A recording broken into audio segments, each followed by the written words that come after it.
Tanzania Madia kwa balema na kuno bakusanukira abantu na batesobola ngakobulema bwaife tuli nawo baba enkomo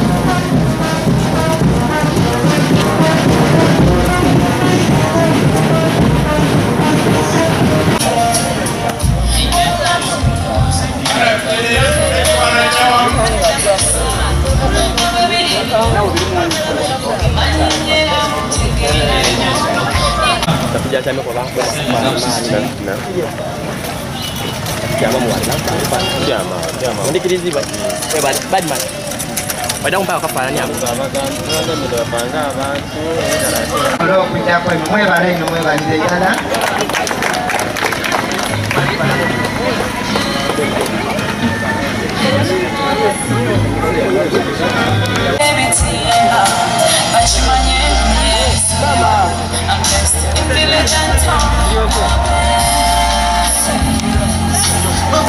Mpola tutakola kavuyo badefu tutakola kavuyo mwena bunyali wano alija na transport so tutakola wasi amanya gange nze Kigenyi Rashid ngera running organization bagita sharing circles nga olunaku lwa leero tubadde ne campaign nga twagitumye disability is not a curse nga mu Luganda kigamba nti okuba n'obulema oba obukosefu ku mubiri si kikolimo. Lwaki? Lwakuba nti abantu abaliko obukosefu ku mubiri ennaku zino tukizudde nti tulina talents nyingi, tulina possibilities nyingi, naye abantu batutunuulira ne batunyooma, abamu ne batuma opportunities ne beerabira nti tulina 1% disability and 99% abilities. So nga nze ndi accountant ate nga organization gyenkolamu nze zekka aliyo nga accountant ne bona mbasinga era bankuza n'okunkuza within emyezi 6. Ekitegeeza nti abantu abaliko obukosefu ku mubiri twetaaga just empowerment. Let the world accept us and believe that we have one disability and let them embrace our opportunities tubalage nti tusobola okuchanginga ensi. Ekyali tulaze disability is not a curse nti tusobola okukola n'ekintu ekisingawo. Mugane kutulina obukosefu bwe tulina naye mutulina ku kiki tusobola ngaffe abaliko obukosefu ku mubiri. So eno campaign ebadde sensitization nga twongera ddala okugamba abantu mulekeraawo okunyuma abantu abaliko obukosefu ku mubiri, rather mutandike okuba supporting nga tukolere wamu tusobole okubanga tukola environment eri favorable to everyone so that mwe bujja mu maaso tulabe abantu abaliko obukosefu ku mubiri nga bebasinga okukola ebintu ebisinga. Amaina ninse Maganda Michael Ngobi nga ndi ku Lukiiko lwa Jinja Settlement Forum nkikirira abaliko obulemu. Olwaleero tuviireyo n'omulamwa okuboneka nti abantu ife abaliko obulemu ibanga inene tutuviireyo tubaire nga tuli nti twasiriko titwafundikirwa mu nsuwa. So olwaleero n'okuvaayo nga Jinja City Council nga tubaire ni parade ni sensitization okuboneka nti twena tubonekwa Uganda yona mulundi Kamala abaana abato abazaalibwa baliko obulemu bayigalibwa mu mayumba babeeyo nga tibafuna service da government.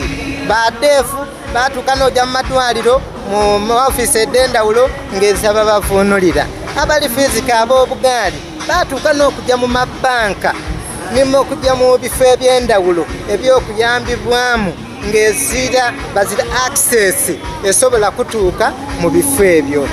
Yabanga ni pologulamu z'eda government dona tibaire okufaayo ng'abantu abaliko obulemu tibasobweire kugemebwako ng'abandi bali eyo balira ng'ezira ali kubasobola kubatoola yeeyo mu mayumba eyo kubayamba bafune esente oba da PDM oba da PDM nankani special grant n'esente endala edda government dereeta. So n'okuvaayo okulaga Jinja City Council n'ensi yonna nti abantu abaliko obulemu tuliwo twa mugaso, twetaaga service da government, twetaaga okuyambibwa, twetaaga okuboneka niye bazimba ebizimba abantu abaliko obulemu bali ku access etuuka mu bizimba omwo. Enguudo zebula abantu baleeta bulete batomera abantu abaliko obulemu aida bwidde yatomera kifo ekyokupakinga asibe n'enguudo edindi zakuzebula so twabitanga tuli mu kunigirizibwa kino n'ekiseera boneke ndi twena tuviireyo tutegeeza Uganda yonna yonna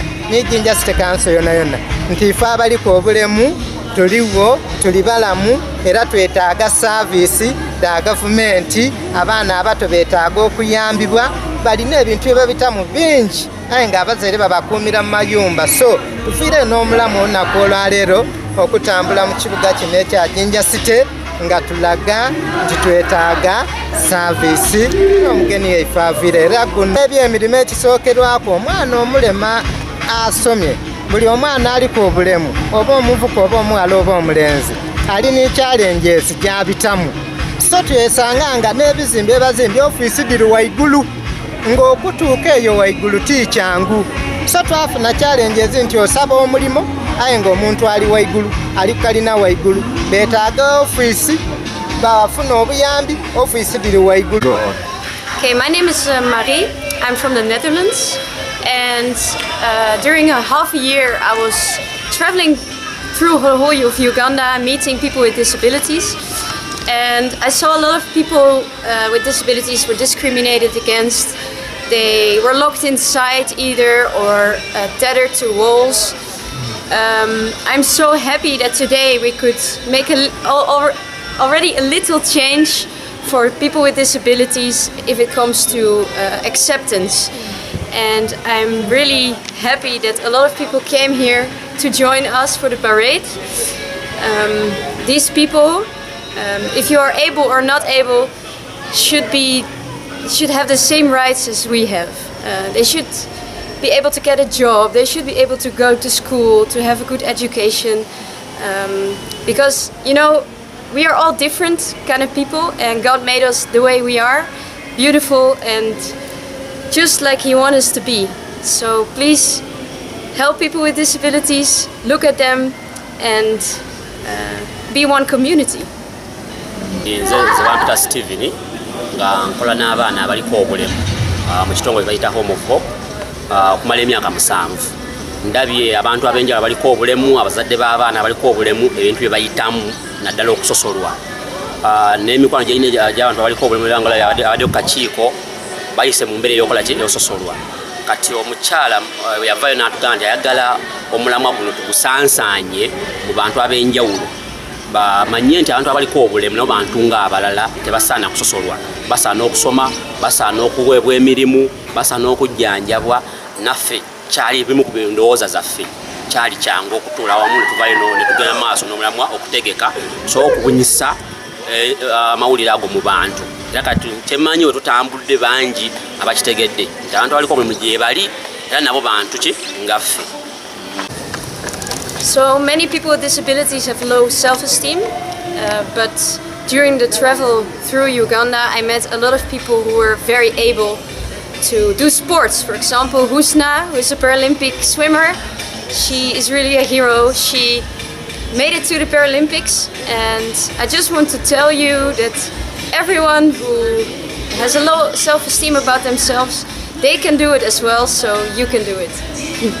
Amaina ninze Lydia Naisibwe ndi mutyamye wa Muyinda muno nga ndi omukyala aliko obulemu nafuna polio nga nkaali muto amagulu gange gombi galemala kale nga ntambulira mu kagaali. Ndi musanyufu olwaleero mulamwa guno ogukoba nti obulema tikikolimo. Ndakusooka okweyogeraku nze nga Lydia nasoma ebyokubala nasoma ebyenkulaakulana. Era ano emyaka 2 egibuseewo naweebwa omukisa ku lw'ekisa kya Katonda baanonda ku kakiiko akagabya emirimu mu Jinja City. Era ndi presentinga nkiikirira abantu abaliko obulemu ku mubiri ku kakiiko ka Jinja City akagabya emirimu kebeeta Jinja City Service Commission. Era tukaalina okusoomoozebwa. Okusoomoozebwa ira kuno kusookera yala mu maka yetuva. Twoyida kweyagaana abaliko obulemu tukaali batono abafunye omukisa okukola ki okutwalibwa ku isomero. Kale awo wenenda okusabira abazaire nti omwana aliko obulemu yena muntu nga bwowa omukisa omwana yenaye n'owundi gwozaire. Niife abaliko obulemu mutuwenga omukisa, mututwale ku isomero, mutulabirire, mututwale mu idwaliro, mutuwe rehabilitation. Omwana buli lwoba omufiireku afuuka omuntu nga nze titambula. Aye nsoboire okuyita okuba abazaire bangemako n'abantu abandi bayite nga bangemako. Ekyokubiri okusomoozebwako tulinaku ng'otweireku nti baana balema bakeetaaga okutwalibwa ku isomero. Embeera dde tubaamu nzibu. Ekyokuboneraku oyinza okuba ng'ofunye omukisa nga wandiweereibwa omulimu, aye ng'embeera y'ekitundu teri kusobozesa kukola ki kukola. Nki kino kye beeta accessibility, nti olwisi omulimo guliwo aye ekizimbe omulimo ye guli mu butuufu ososolebwa olw'enkula y'ekizimbe. Empeereza ediriyo katukobe nti nze ntambulira mu kagaali, singa bampayira omulimo nga guli eyo waigulu mu kalina mba nkola ki nemererwa. Singa olabayire nga tabona nga tafunye kuyambibwa, nibwaba ng'asomye mugezi n'ayinza obutasobola akola ki kola. Ole bw'aba tawulira nga tafunye empeereza ya sign language era yena aba akola ki alemererwa. So nze nenda okusaba buli gwe kigemaku okutandikira ku gye tuzaalibwa tuweebwe embeera etusobozesa okuba abantu. Buli muntu aba muwaire embeera emusobozesa okuba omuntu asobola okuba ow'omugaso.